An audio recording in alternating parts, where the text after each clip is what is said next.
បាទសូមជម្រាបសួរ Hello Mr. Michael Alfaro Yes, How are you Jidip Su, I'm doing well here in the United States. Wow you go to Cambodia for a couple of days but you can speak Khmer very well sounds so clear Thank you. Do you miss Cambodia Of course, I miss Cambodia. Since I've been back home in the United States, Cambodia is actually in my heart. I think about them every second, every minute. I hear their messages. I read their messages every single day. They continue to inspire me with their choice of choose peace, not war. So yes, I miss Cambodia dearly. What do you miss Cambodia the most which part of Cambodia I miss being with the people and being with the people on the border, all the way to the capital, just seeing their resolve and pursuit of peace. Just seeing honest people, honest farmers, honest workers, honest craftsmen.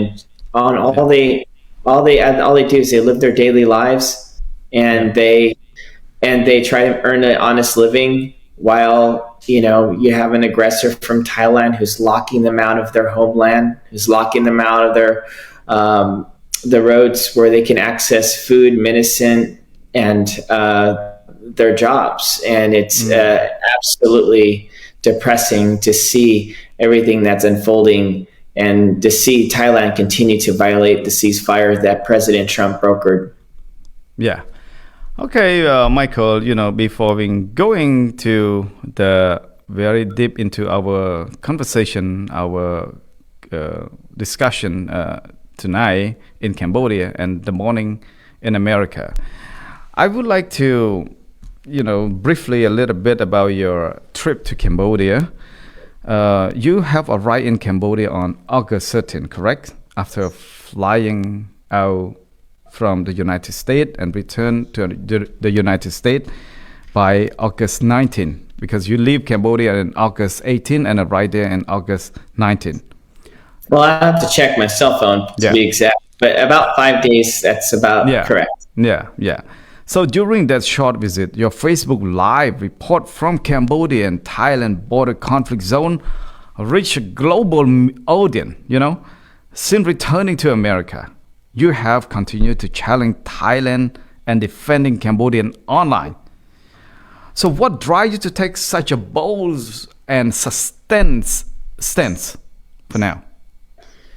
Well, I wanted to travel to Cambodia to see what is happening on the border, because everything that I was hearing in the United States, it just didn't add up.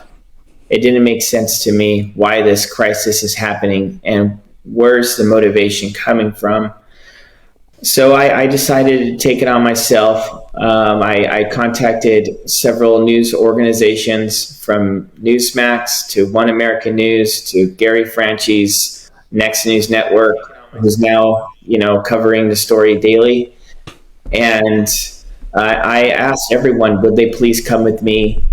They all have White House press credentials. They all have White House correspondents on their teams. And we need to get the message exactly what is happening here, because there could be a breach of President Trump's ceasefire, and the war is immediate. And by the time we land, there will be significant casualties. But if we get there in time, maybe we can prevent a war. So the reason why I took this trip, even though all of the news sources refused to send in their cameramen and their journalists from the White House correspondent teams, is because simply I knew in my heart, if I go to the border and if I record live exactly what is happening and give my opinion on the border, it can prevent a war. And so I paid my own flight. I received credentials from the Minister of Information from Cambodia. I relayed to Steve Chung, the president's family, that I was going as a journalist, And I went and I reported, and I think my mission was successful. We reached 9 million views in 1 hour, 100 million views worldwide to date, and still climbing and counting. I have gained 495,000 followers on Facebook organically in just 5 days. I mean, this is about 100,000 followers organically every day. And many pundits and many critics told me, nothing is going to come out of Cambodia.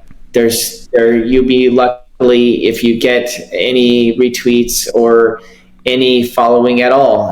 There's nothing here to gain from going to Cambodia. But I think putting myself on the line, my reputation, my family's safety, my safety, it just shows the world that they're wrong. That there are millions of people, 17 million Cambodians worldwide, that is calling on the world, the free world exactly, for peace and to choose not to engage in war. Yeah, Michael, traveling to Cambodia in the middle of the tension border conflict is a high risk, as you know that the decision was made is really difficult. So what compelled you to go there at that particular moment? And to be clear, was your mission entirely independent, or you were invited or supported by anyone in Cambodia? So you said earlier that you just go there with your own money, right?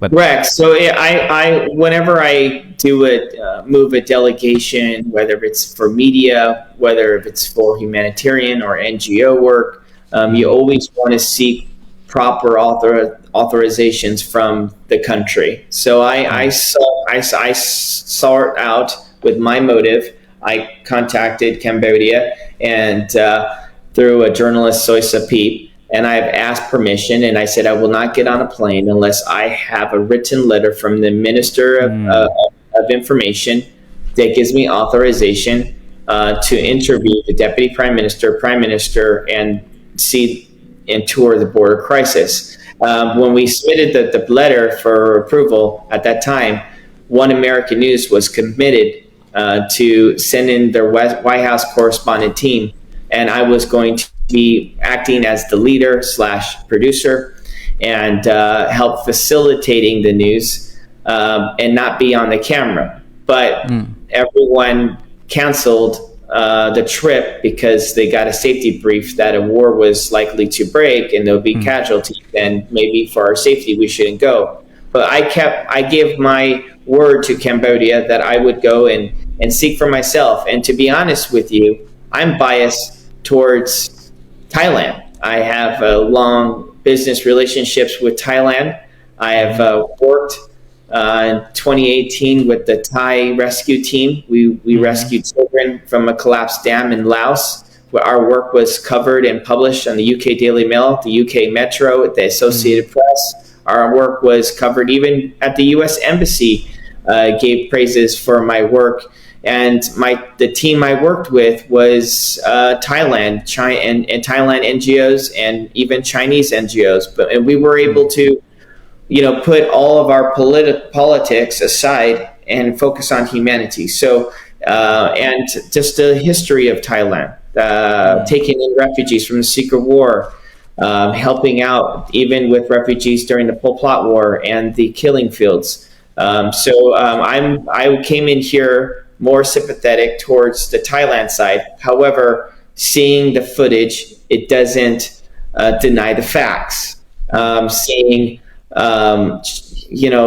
the 2 schools that was bombed by artillery rounds, hearing and seeing that the white phosphorus rounds was deployed, and the Thai government said they didn't do it. And then later, a few days later, they say, yes, they did in fact deploy that. Well, that's a crime against humanity. Seeing that they bombed a temple that was built in 800 AD that was protected under the UN, seeing the MK bombs and the call for F-16 fighter jets. And so I had to go to Cambodia myself to seek truth.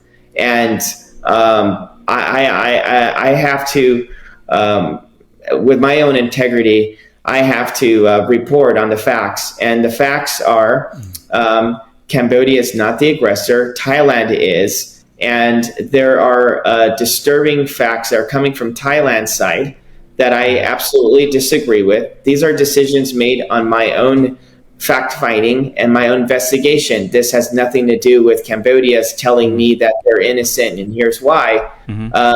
Everything that I pushed out is on my own dime, my own expense today. I've lost over $10,000 on this mission, but God has blessed me as a businessman, and I'm very financially secure. So I took it on myself because I thought, if this is a moment in my life where nobody pay you at all. We could save a war. Go ahead. So nobody pay you at all. Nobody paid me a dime.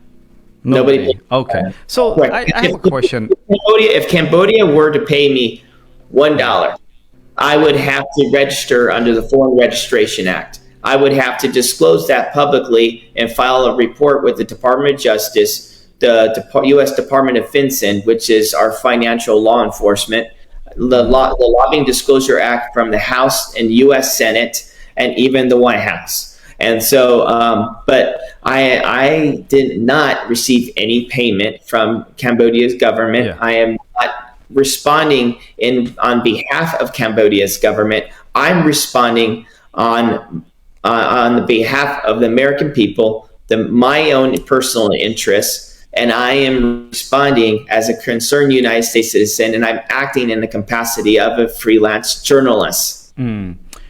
Michael, how do you know Soy Sapip? Why you contact Soy Sapip? Why you able to contact him? Well, Soy Sapip put out, some news about renaming Highway 4 to Donald Trump Highway. It reached over 2 million views on social media.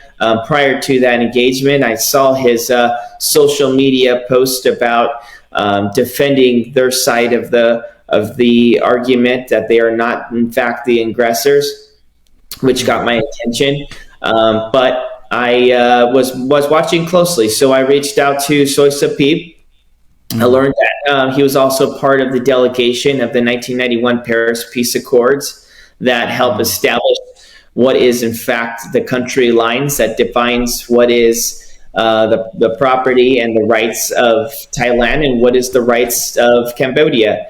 So with all of his insights, I said, maybe we can do something. Maybe we can help him bring this out to the mainstream or bring this news story to the United States. And so I engaged Soy Sapip, and I said, if you can give me a written letter with approval from the Ministry of Information, then I will deploy a team, or if I will go myself, and I will see myself by firsthand everything that you're saying. In fact, if it's true.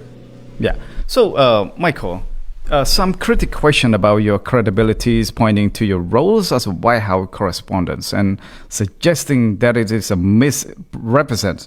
So how do you respond to these criticisms, and what would you say to those who doubt to your legitimacy? Well, thank you so much for bringing up this question. Thailand lied and said that I was a White House correspondent. I never once said I was a White House correspondent. I never once in my application to Cambodia that I said I was a White House correspondent. I never said on any post, on any interview, on any article that I was a White House correspondent. Okay. In the application from the Ministry of Information, we have a White House correspondent, credentialed journalist who is going to be with me on the team. He was the one that was supposed to be interviewing the Deputy Prime Minister, and even Minister of Information, Minister of tourism. He was the one that was supposed to be covering the news story and be on the camera and the spotlight. And so what happened was, because everything happened so rapidly, I bought my ticket to Cambodia 6 hours before I got on a plane. And just imagine just imagine trying to tell your wife that you're going to report on news on a war zone, and I'll be back in a few days. That conversation wasn't easy. So by the time I arrived at Cambodia, the government, because of the time frame, just wasn't caught up to speed. And somehow I think because I stepped in and I reported it, and I made it very clear, I'm acting as a journalist. I know I came here with White House credentials with the team from One American News. However, I'm acting as a lone journalist, and we're going to get this interview completed, and we're going to solicit it to the AP. And I have some contacts who are interested in the story as soon as we cover it. So we went to go ahead and cover the news, and what happened was the deputy prime minister, someone who was managing his social media account, stated that Michael Alfaro, White House correspondent, interviews deputy prime minister. And by that time it was out there, it was already too late. I wasn't even aware of the post because I was on immediately after the interview. I was on a 6-hour convoy with a military detail to the border for my protection to cover the live stream. So by the time I got done with, the live stream, with the border, it reached out millions of views. People are, I was branded as a White House correspondent, and I reshared it on my post, but I told them that you can go on Facebook and you can correct it. All you have to do is just remove the title and just say journalist. But it's already too late. It's already out there. And what Thailand is doing is they're using the loss in translation of information. They're using it to discredit what I had to report and what I saw from my eyes. And that's their only defense that they have is a typo. But the question is everything that I've reported on, everything that I have said today is from eyewitness first-hand accounts. Everything that I've said and I've reported has been truthful. And the only defense that Thailand has is to find ways to discredit the reporting and to delay, and to hide from the truth. Because there's a saying we say here in America, he who hides nothing hides nothing. Go ahead. Michael, I see your Facebook posts a lot. I have been researching to your Facebook. I know that you never post that you're a White House correspondent on your Facebook whatsoever. And also, I research a lot, go deep down on your photo. Your family have so much like a photo with President Donald Trump and his family. So tell me exactly what is your role with the family of President Donald Trump? Thank you. So my role has always been consistent for the past decade. I'm a consultant to President Trump's family in various capacities. I'm considered on what we call the unofficial side. Okay, so the official side is when you're a White House or federal government employee. The unofficial side is when you're on the campaign side, when you're trying to influence the American people to vote for, the President of the United States, the family, or you're working in the capacity of their business, or you're working in the capacity of of the election side. So my role my relationship with President Trump has always been consistent with everything that you have read from the Wall Street Journal to other various outlets, and even my lobbying disclosure reports. I've always been a consultant to the President Trump and his campaign. I've always been actively working with Mark Beckman, Melania Trump's exclusive senior advisor. It's the same position, similar as Elon Musk, working on the outside, not necessarily being on the inside of the federal government side. There are teams that we have in U.S. government. It's the unofficial and the official side, and I'm on the unofficial side. And so every day I was on the ground, I've been communicating with the president's family every single day. and I've been letting them know every step along my journey. They are concerned for my safety, and they know of everything. I even communicated with Steve Chung. I text him personally from my cell phone, my viral video that reached over 9 million people, and I briefed him through text, and he received it.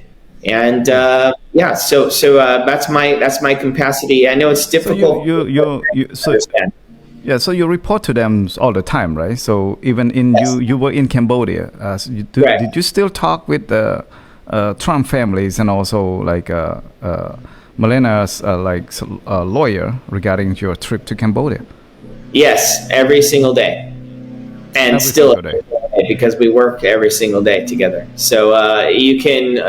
I work in a capacity with Hunter Nation. I'm an advisor to Hunter Nation, and that's Don Jr.'s nonprofit and his 501c4. And I work as a consultant for them and as advisor to the president's son, and that's my full-time client. And I also have a full-time client with Melania's exclusive advisor, Mark Beckman. So I've been working with him through the years. Michael, tell me, when you met the Deputy Prime Minister Sun Chantol and the Tourism Minister Hut Hak and Information Minister Ned Petras and other, as well as other Cambodian people. So during your meet with those senior officials in Cambodia, did you able to let the communication happen between the Cambodian official and the president's family? No, that would be lobbying. That would be under the Foreign Registration Act, where if they were to ask, can I talk on the phone with the president or the president's family or an elected leader or a sitting elected office by their direction, their motive, that would be a violation of the Foreign Registration Act. And I did not do that. Everything that I have done on my own capacity. I have communicated through American channels, through American interests, through American-led operation. So I did interview the elected leaders from Cambodia, and I did relay the message through media sources, through channels, to let the people in America know at large. But I have not acted in any which way as a foreign agent to Cambodia. And I want to make it clear, to be a foreign agent, it can be either voluntarily or it can be by paid. So if a foreign principal from Cambodia or a foreign leader or minister tells me, can you talk to the U.S. government? Can you talk to Congressman so-and-so, can you talk to the president and relay this? And if I take it from their direction, then I'm violating U.S. law. So the entire time I've been down there, I gained nothing. I just reported what I know, what I see, and because I communicate, because I have a business relationship with the family in various capacities. They see everything that I do. They see all my work. They read all my posts.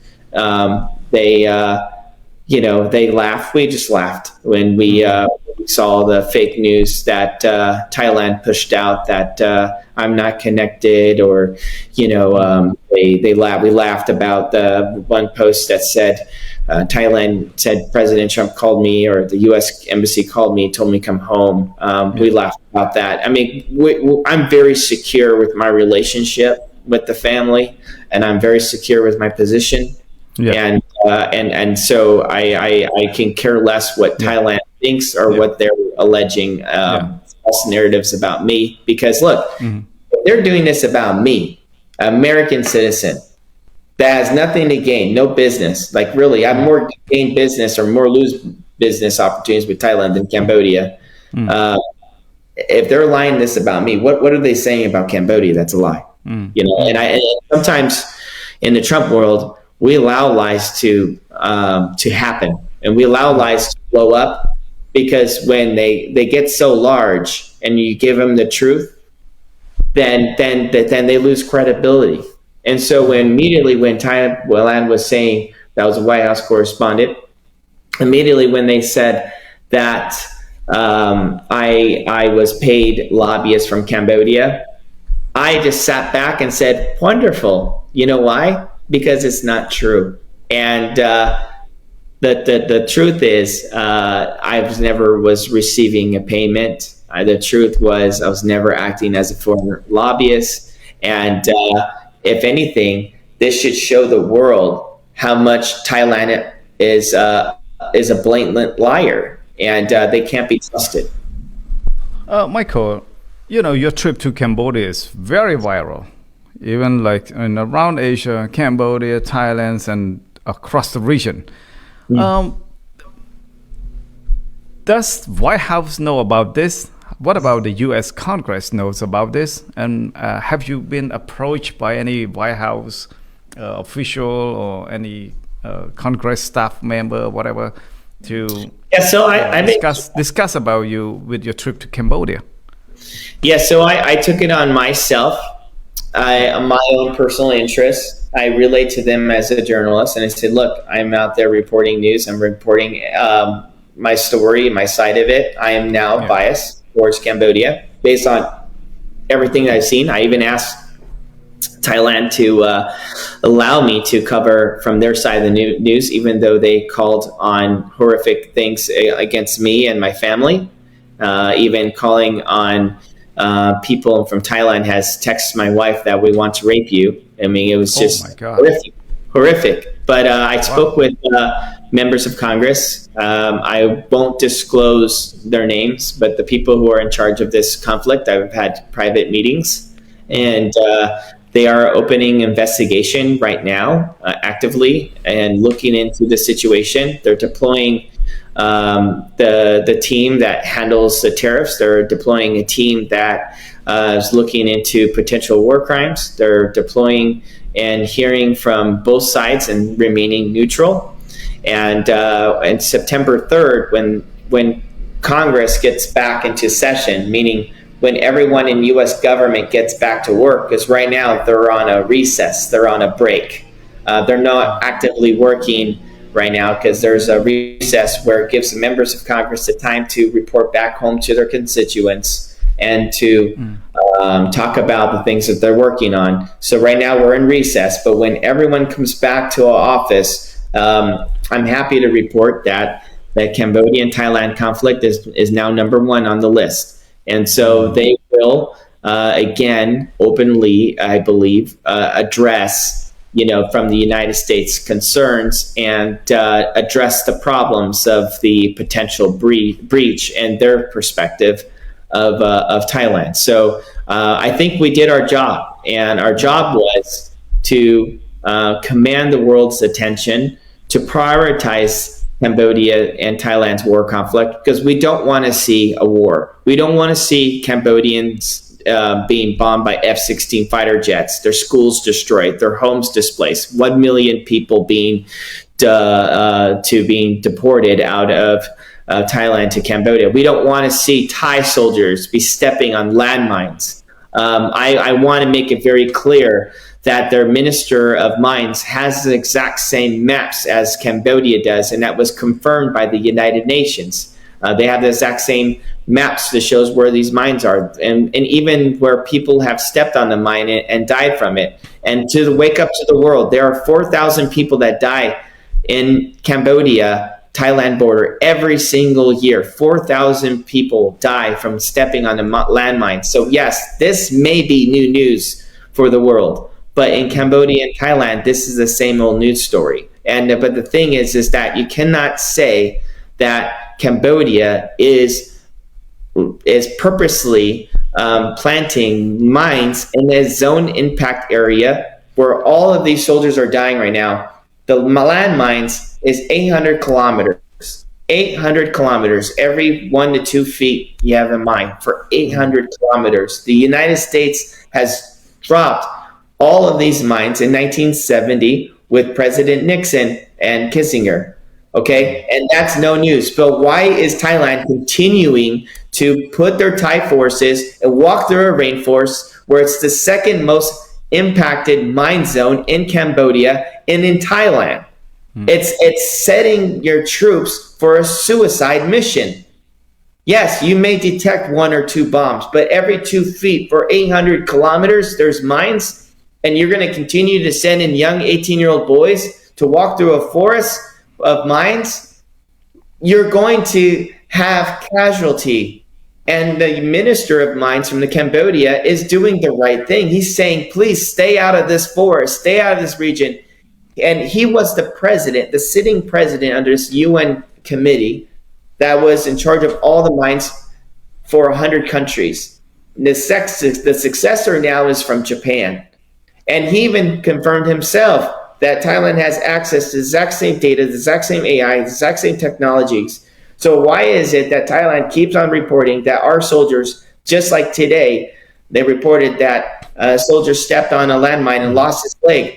But my question is why are you sending your Thai soldiers to a mountainside, to a rainforest that has mines for 800 kilometers? There's no way that drugs, trafficking, laundering money is walking through a mine forest, literally a mine forest. It's not possible because you would die. We don't even have animals, and we don't even have birds that live in that area because it's just full of mines. But yet you keep sending in your young troops, and so it's problematic. And everything that I'm reporting on is facts. Michael, Thailand has officially blacklisted you and Mr. Gary Frenchy and banning you guys from entering Thailand.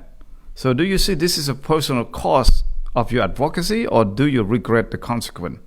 Have this action made you fearful or more determined?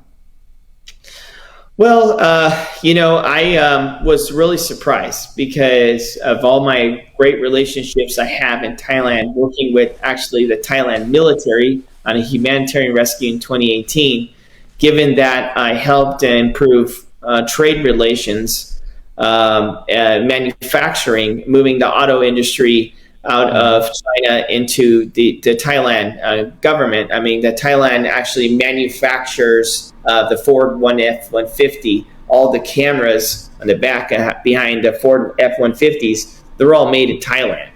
Even the framing of vehicles of the Ford F-150, and not just that, but even the automotive industry with Tesla, with GMC, with Ford, all of the shellings of the batteries of lithium that for electric vehicles are all actually made in Thailand. Even Kruger, so all your instant coffee makers, what it does is there's a device that takes the water and makes it hot very quickly, so you can have the instant coffee. That's all manufactured in Thailand, and I helped strengthen those relationships with the United States. And I even helped.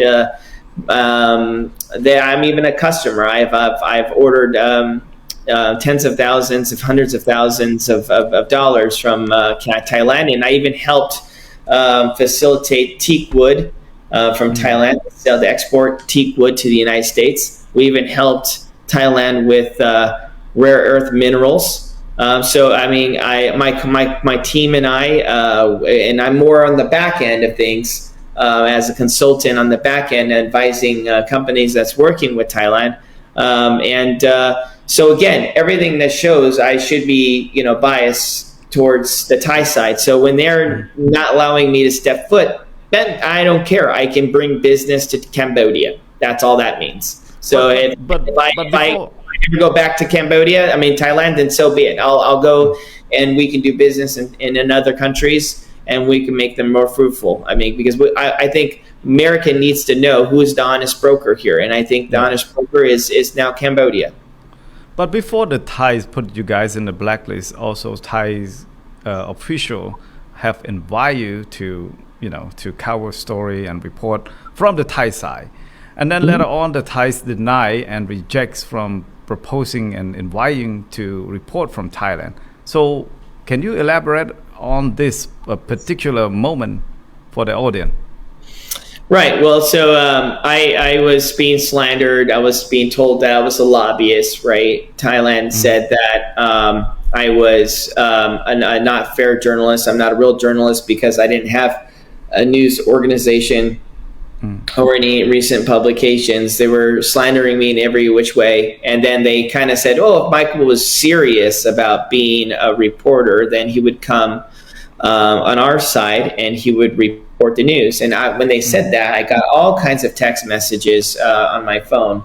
And I said, I would love to welcome that opportunity to hear from their side because I'm here to seek truth. And so people were telling me, the president's family saying, let's not engage here. It's concerned about your safety. And I said, no. If I'm here on a mission and if I'm here for truth, then I have to hear on their side. As a conservative, as a man of principle, you have to always hear from both sides to draw a line of who's right and who's wrong.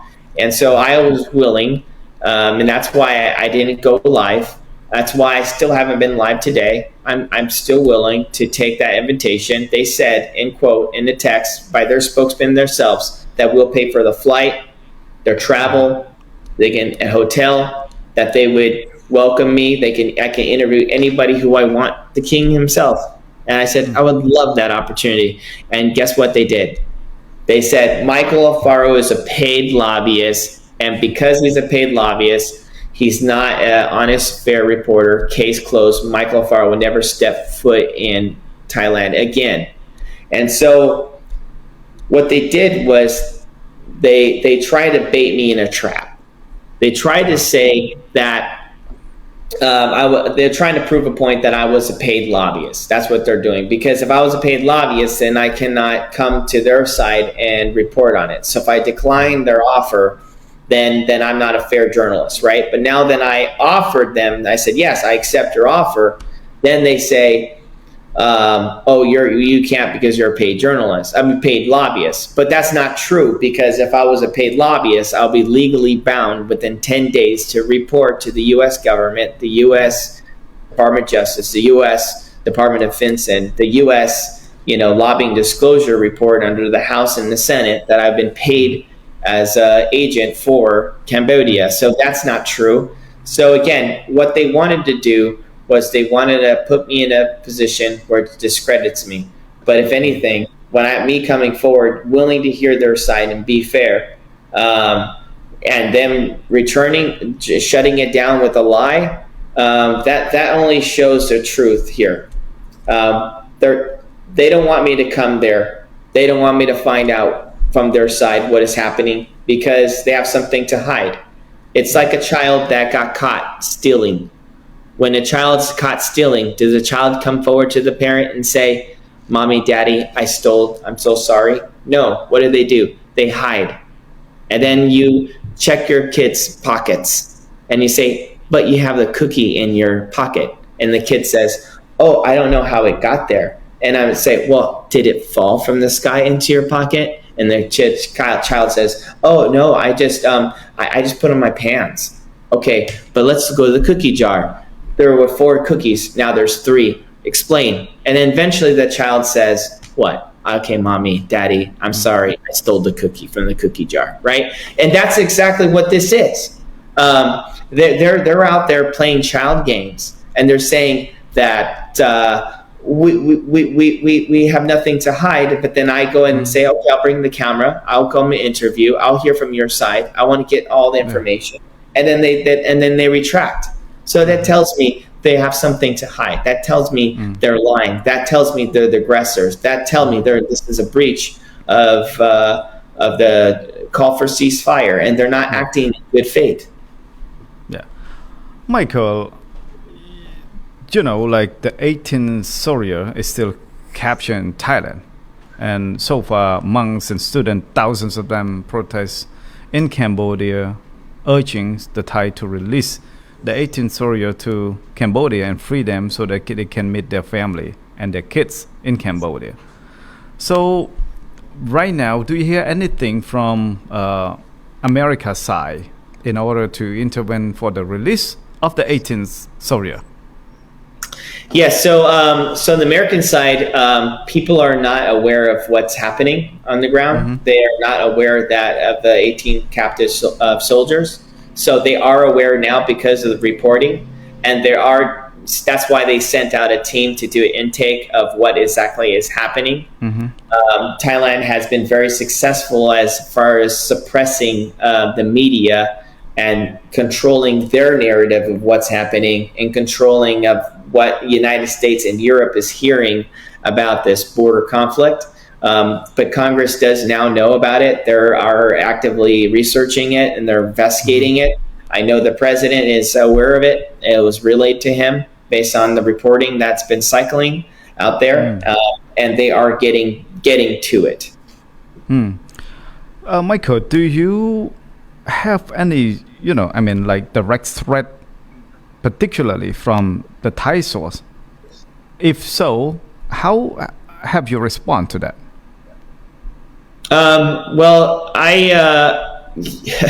When you have a multi-million-dollar smear campaign running against you, the only thing you can do is steadfast, tell the truth, tell the news.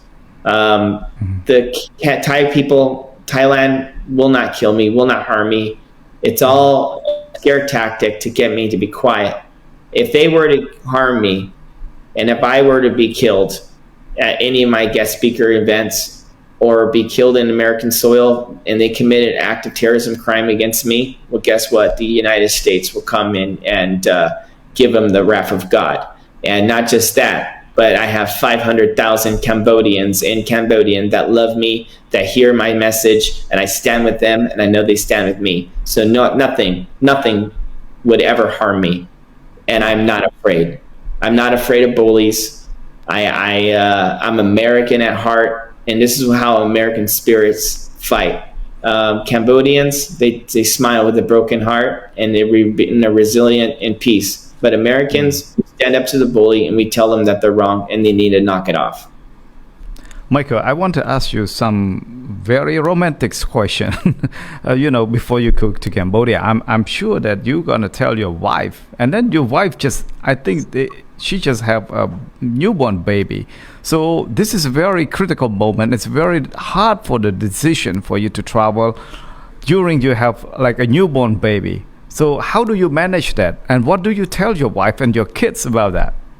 Well, it wasn't easy. But my wife is a champion. So I have a newborn, he's 7 months. And I had to step away and I said, listen, I understand that I'm not going to make any money on this trip. I understand that I was supposed to break even if the news agency from One American News was supposed to pay for my flight and hotel accommodations. But I told them I'm a man of my word. I'm a man of my word to you, my family, and to my business and to my reputation. I have to keep my word. Otherwise, my word will have no value. And I have to go on this mission, whether I make money or not. It doesn't matter. And the argument went on. It's, why are you going here? You have no business. If we live here in America, like if the world falls apart, then how is that ever going to impact us? I said, eventually in time it would. But think about it from this perspective. If you can go to a country where there's a border conflict and report live on Facebook and give an opinion about it and ask some questions, where is the evidence, Thailand? Where is the evidence that Cambodia was causing a threat where you had to defend yourself to level this whole village? And if I ask that question, and if everything that I'm seeing here in the United States is true, and if I go to their soil, to their troops to their border, to their wall, to their leadership? And if I ask them that question, and if we can prevent a war and save lives, well, that's the meaning of life.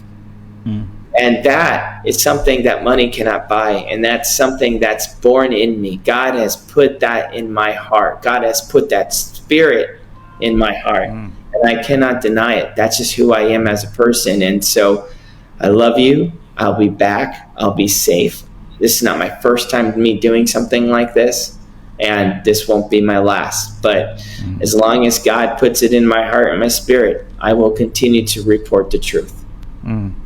So you said you want to keep your word. Why do you have to keep your word? And, why does it matter? Well, it's something that's installed in me as the United States Marines.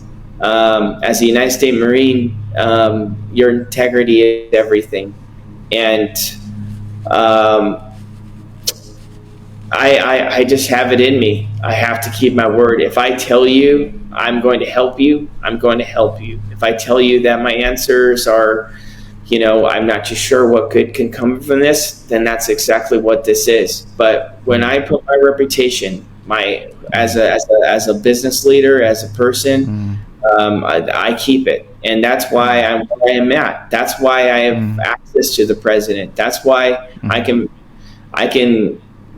facilitate meetings, and I can get in front of the line for any one of my clients. I can get the president's attention because the president, what he loves, what he wants from his people is loyalty.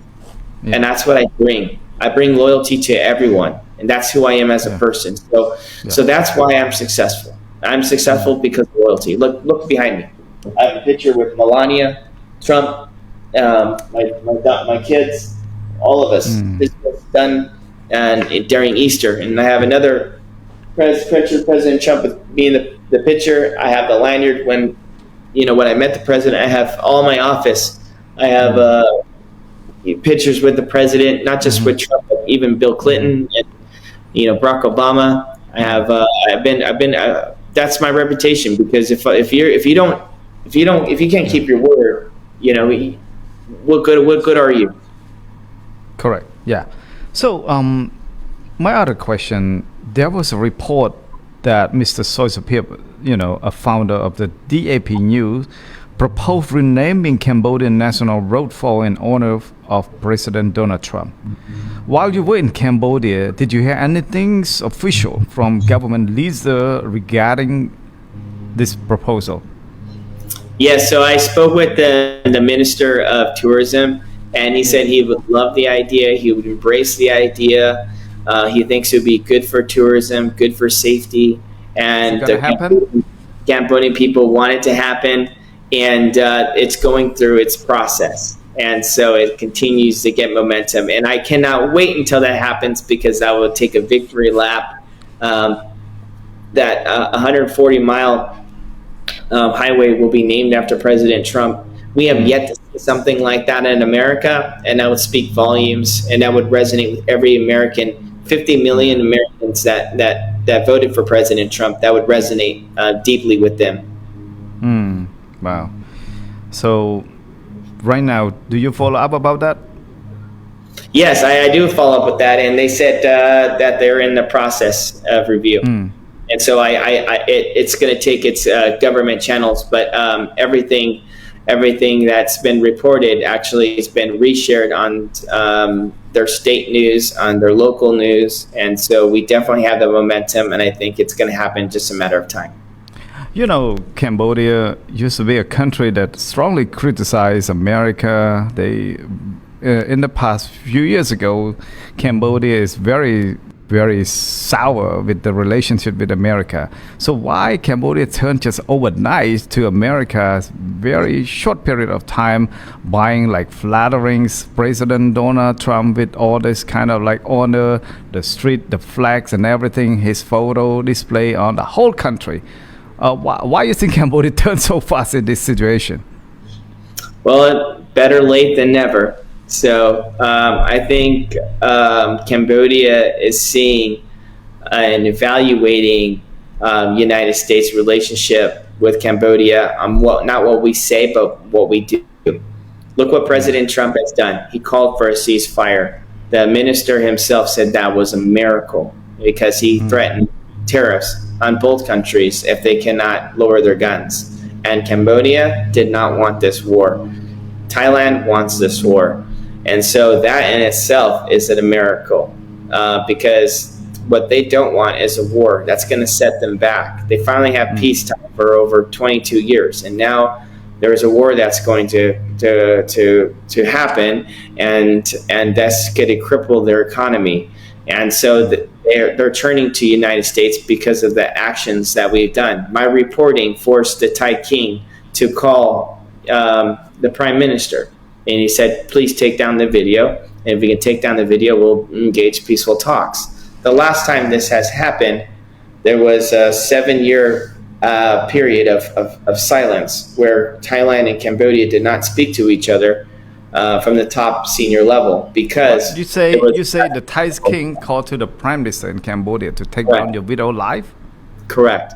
And that's why I took it down. I suspended it because I wanted to allow Cambodia and Thailand to have delegation. They need to delegate this problem. And so if I had a role in it where I shine light and they don't want to have a journalist, a foreign journalist or foreign person that comes into their conflict zone and shine light and criticize both one another, I'm okay with that. Because this is not about me and my popularity and my fame. This is about the solution. The solution is we need to end this war. The solution is 18 soldiers need to come home today. The solution is the dead bodies on the Cambodians from the Cambodian fallen soldiers on the soil of Thailand or Cambodian soil. They need to be able to retreat their lost and their fallen soldiers, the soldiers who died in battle. They need to get them home so their moms can properly bury them and give them the respect that they deserve. That is the mission. It's not about me. It's about the mission. And the mission is to end the war, to bring attention, to bring accountability, and to return the soldiers. As soon as the soldiers are returned home and the body are buried, I can go on and go on my life. But as long as Thailand is going to continue to hold these people against their will, refuse to comply with international law, and continue to call on harm on myself and my family and my reputation, well then guess what? I'm going to continue to speak up because the most powerful thing I have is my voice, and the most powerful most powerful treasure we have as American is the God-given right for free speech and free press and free media. Michael, Thailand is expanding its military power by purchasing Gripen fighter jets from Sweden and submarine from China. From your perspective, how will this acquisition shift the balance of power and impact regional security?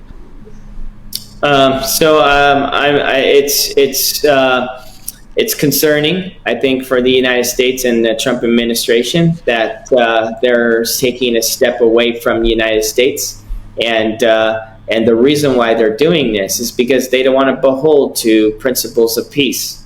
They want to be a proxy for China, and they want to expand their territorial line in Cambodian soil. They have their own interests and their own motivation that benefits themselves and benefits China. And so that's why they're stepping away from the United States from trade. And if we sound alarm and if we cover the news and if we report the facts, I think President Trump will be very, very upset about this, and he can fix this problem very quickly. Yeah. You know, like today, the website, Sweden website, have reported that at least like 2 opposition lawmakers in Sweden strongly oppose the sale of the 4 Gripens to Thailand and other amazing, weaponaries equipment to Thailand, and then the defense minister of the Sweden said that this is a time for self-defense. for any country for self-defense. So can you elaborate with that? Well, I think that's wonderful. That's wonderful that we actually have strong lawmakers in Sweden that's fighting for truth. They are aware of what the border dispute is. They know that Thailand is committing crimes against humanity. That's calling in fighter jets to displace over 35,000 people. And there are people that are speaking up. I would actually encourage to look into the two congressional leaders from Sweden, and maybe we should meet, we as a community, as the Cambodian community and Americans abroad, need to write to those congressional leaders and explaining what exactly is happening, and maybe they can call in for intervention to bring peace and stability in the region, and that we'd welcome not just United States intervention, but Europe's intervention. That is critical. That is critical for the longevity and the stability in the Southeast Asians and the Oceans Summit. So I think that that's terrific news. And the spokesman, the defense spokesman, of course, he's going to continue with the order because it brings in millions and millions and hundreds of millions of dollars, over $1 billion of sales, and it helps their economy because their economy is in debt because they're supporting a war in Ukraine versus Russia. So getting the financial support from Thailand is critical for them right now. But there are principles that we have as humans. We must avoid war at all costs. And I feel that if Cambodians and if the Cambodian government were to write letters to Sweden and expressing great concerns, lawmakers, I think this would be helpful because then they can intervene. And let me stress another point. Most of these rounds that are engineered, and even though they're designed and manufactured and developed in Sweden, most of the technology still comes from the United States. So as long as it's 5% engineered in the United States, President Trump can intervene and tell Sweden to not continue to deploy weapons to Thailand. He has that power and the ability to do so. He can even threaten Sweden to defunding the aid that we support them for their sovereignty. So President Trump, at the bottom line, is in control, is in charge, and he can make the swift action as soon as he hears and truly gets to weigh in after everything goes through its own process. Wow. Michael, despite agreeing to the certain points, ceasefire protocol, the Thai military continued to deploy barbed wires and use long-range acoustic device against the Cambodian civilians in Banteay Meanchey province. So what do you believe is the real reason behind this aggressive action? The reason behind this aggression is that prior to World War II, I hear and I read that Thailand had more land. And because the Paris Peace Accords was established, they were awarded less land, and Cambodia was awarded more land. And that was because Cambodia was helping the United States in World War II in some capacities, and they were helping in the United States with the Vietnam War. Thailand wasn't. And so not in certain wartime capacities. And because of that, there was the lines were have been drawn. And now there is propaganda from China that's influencing Thailand, and Thailand is pushing out propaganda that the border lines are not fair and that they belong to Thailand. And it's been disputed over 500 years. Even the president acknowledged that. But the truth is, since 1991, we established the lines, and what Thailand's doing by violating this is they're testing President Trump. They're testing his resolve. How is he going to respond? and this benefits this war and disable to bring a what's the word, to bring a disruption in this in the Southeast Asians really benefits China for the long game. Yeah, so that's exactly what's happening. So buying this kind of like bullying, is there any gonna be a tariff consequence to the Thailand from the United States? President Trump said on the news, on Fox News, that if it continues, then he'll pull out of both Cambodia and Thailand. That's what he said. My suggestion is yes. I think that ultimately Thailand could face tariffs. Thailand could face a tremendous hardship in other ways. Thailand can be blocked from replenishing their heavy artillery rounds to their high rockets to the motors fires.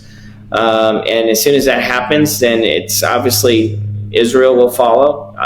Israel has sold a number of firearms for Thai forces. I think that just changing gears really quick, I think Cambodia should come out publicly and support Israel and support the call of the release of the prisoners held in captivity in Gaza.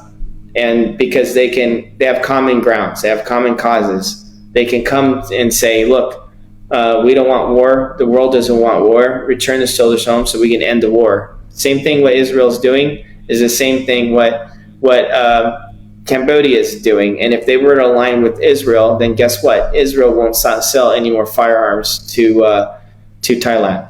And I think that it benefits when you exercise peace. Go ahead.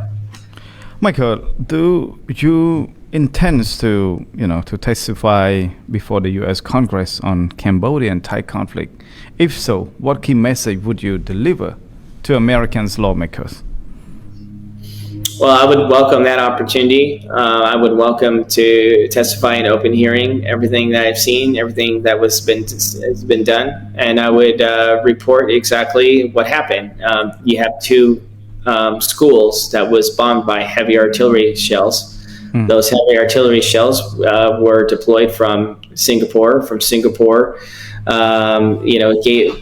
Did weapons exchange for Thailand, and Thailand, leveled with Singapore artillery rounds to schools, and the only schools in the region for these people can learn how to read, write, and work in a factory. And they destroyed that. They also destroyed innocent bystanders' homes, leaving 35,000 people displaced. I would testify that the 1 million people that have been deported from Thailand to Cambodia, they haven't been given food or shelter or the chance to collect their personal belongings. They were left inhumanely. When Cambodia deports Thai people from Cambodia to Thailand, they're given a food box, water, the time they need to collect their personal belongings, and they deport them back. I would testify that Thailand said that they didn't use white phosphorus rounds, but later, a few days later, they came back and they said that they used white phosphorus rounds on people. And I would highlight the war crimes that they committed. I would talk about my video and how it went viral when I went to cover the border and the news and the threats that was told upon me, the lies that was said about me. I would come forward about the calling on the Thai Royal News, the Thai Royal Army News. They said they want to harm me. They want to rape my family. That this is who we're working with, and and we would have a deep, lengthy discussion. I would absolutely welcome that because again, I hide nothing. I have nothing to hide. I have nothing to gain. The only thing I have to gain from this is my pride. My pride that by me reporting, by me speaking, by me sharing, and bringing light to this border conflict, we can prevent a war. And that's what President Trump wants. Michael, finally, do you plan to return to Cambodia in the near future? If so, and what is the what would be the purpose of your next mission? Well, my mission is solely focused on returning the soldiers home, returning the dead so they can have proper burial, to advocate everything I Yeah. can in my power to bring peace in the region. I would love to return back to Cambodia very soon. I won't reveal the hand and what I'm trying to develop behind the scenes, but I would like to look at maybe some humanitarian possibilities, and also to see how we can continue to advance American business interests in Cambodia. And I want to see how we can continue to align with each other and to protect one another. So I will just keep it vague for now.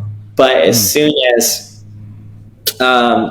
we have further development, I will gladly go public about my next move. But right now, I would say the move is in progress. But there's so many news in Cambodia reported that you plan to raising fund to build home and school for the people along the border that who lost their home, lost their school, and whatsoever. Is that real? So yes, I'm actively looking at it, but there's a number of things we have to look at. Number one is how much is the UN going to pay? What are they going to cover? How fast will the turnaround would be? We heard that Japan has announced to donate $1.8 million for the displacements of the families. So we have to figure out what the developments are that are. What we want to see is what are the actionable plans that's happening. And if there's a need and if there's a way where we can fill in a gap to help develop and to help rebuild Cambodia, then yes, I'm all in for that. And we're actively searching stakeholders, investors, people from the faith-based community, from the Buddhist and the Christian community that wants to help and help for purposes of humanity.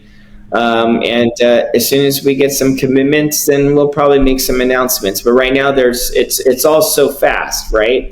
And two is that if we were to rebuild anything, we want to make sure that that rebuild is going to be safe, for the people. We don't want to rebuild and put people in harm's way, because the people suffered enough from Thailand, and we want to be thoughtful. So before we jump the gun, I want to make sure it's done right. And also, whatever you hear in the news, whether if it's from Cambodia or Thailand or the United States, if it's not from me, then it's not news. A lot of times people speak for myself, and I don't approve that, because it creates misinformation, like I'm a White House correspondent, and some other things that was said, like I'm a lobbyist for Cambodia.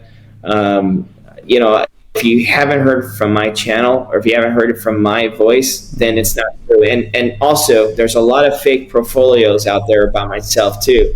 If it has a blue checker, then it's real. It's from Michael. Okay, if it doesn't have a blue checker, then it's not from Michael. My last question. What was the impression that Cambodian people leave on you? We want peace. In Cambodia, they don't say hello, they don't say goodbye. They greet you with a statement, we want peace. It reminds me of Israel. In Israel, it's the only language where you say peace when you say hello. It means shalom. And that's what shalom means, peace. And because when you survive a genocide, they just changed the whole meaning of hello. It's peace. But Cambodia, it's a statement. We want peace. From every child that you see that's 5, 6 years old, to every middle-aged adult, to the elderly in the wheelchairs, to the high-ranking officials, to the prime minister and deputy minister himself, we want peace. And the impression that they leave on me is this is a country that survived 2 genocides, a ghost mountain, 3 million people dead, and they're cherishing every second, every day that they don't have a war conflict. And they're so happy for 21 years not having war. That's their pride possession, is peace.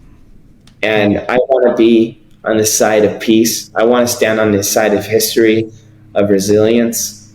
I want to learn like the Cambodian does, like they teach their young people.